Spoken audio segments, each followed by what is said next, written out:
An immigration battle escalating near the vice president's doorstep. Buses of migrants sent from Texas dropped off just feet from her residence in Washington overnight. And this happening a day after officials on Martha's Vineyard were sent scrambling after dozens of migrants unexpectedly arrived there. The office of Florida Governor Ron DeSantis says it was he who sent 2 planes to the Massachusetts island with more than 50 migrants on board. You see a picture there. CNN Steve Contorno live in Washington. Steve, you have this happen up Martha's Vineyard. I saw a group of migrants dropped off in front of the vice president's residence here in D.C. this morning as well. What's happening? Well, the governor of Florida has been promising for months, really, that he is going to do something about the migrants that he sees at the border. He's worried about them coming to the state of Florida. You know, there are so many migrant communities and communities from Latin America and South America already here. And he has been threatening for months, saying that if the Biden administration doesn't act on immigration, then he is going to send he's going to do what all these other Republican governors have done, like Governor Abbott in Texas, and start sending these people into Democratic strongholds and sanctuary cities. And that's what he says he is doing here. Now, we don't know a lot of the details about how these flights were arranged. The governor's office has only said that they helped pay for these flights through a program that set aside $12 million earlier this year just for this purpose. But there's been already swift condemnation in Florida for these actions. Within hours of this coming to light, the Florida Democratic Party chairman, Manny Diaz, released a statement in which he said, quote, "There is nothing that DeSantis won't do and nobody that he won't hurt in order to score political points. He took dozens of families and children, reportedly from Venezuela and Colombia, away from everyone that they knew, flew them across the country, and left them by the side of the road without shelter or direction, all in order to score political points." And really leaving them with no one that they knew is exactly what happened. According to representatives on the ground, they had no idea that these people were going to show up. They basically have been setting up emergency shelters similar to what they would do if there was a hurricane to help these people and give them some temporary housing. We did hear from a volunteer last night who spoke a little bit about what they saw, and they had this to say.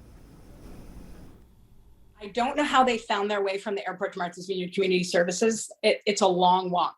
They're not near each other.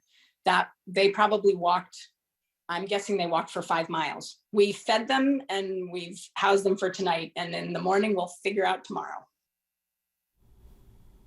Now, Jim, as you mentioned, we are watching closely what's happening outside of the Naval Observatory right now to see how this is unfolding today as well. And we'll probably have more updates for you later on that. Steve Contorno, thank you very much.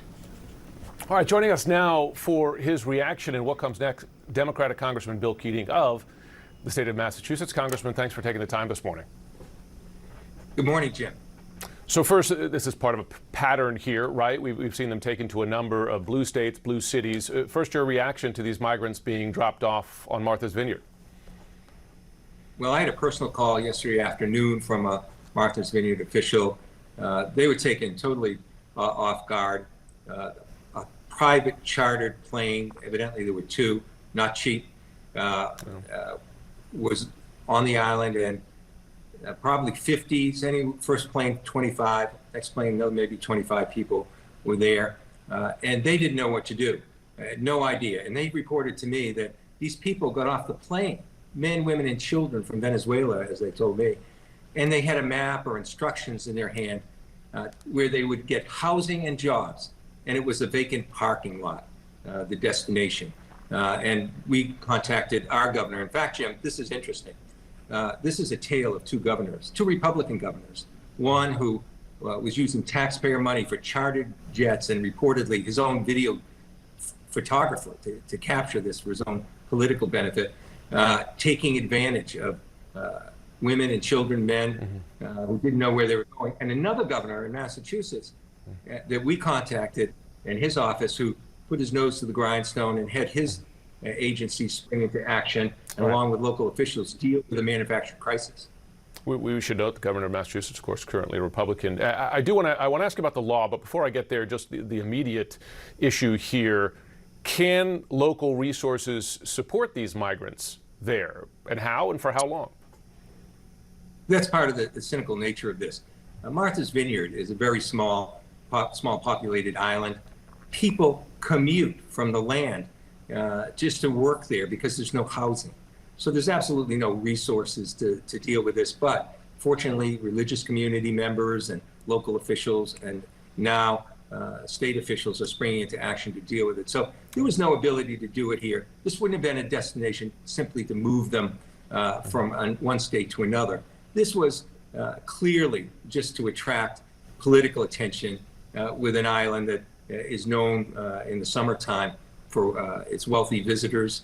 But I've got to tell you this, that it backfired on him with the response of local officials. Let me ask you this, though, because the way the current law stands, when you have folks come to the border, they apply for asylum, as they're waiting for their cases to be heard, adjudicated, they can travel inside the U.S. and often do on their own. Does that law need to be changed?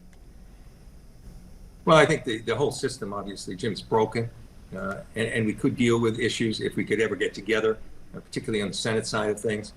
We're not even dealing with people who were taken here as children, the DACA children, the dreamers, who came here and gainfully employed or in the military or in school by definition. So really, instead of these stunts, I hope we can get some bipartisan and bicameral help to just deal with the problem and move the thing forward. Because, you know, using this issue as a political wedge evidently has worked for a while in terms of politics. It's just not the way to treat human beings.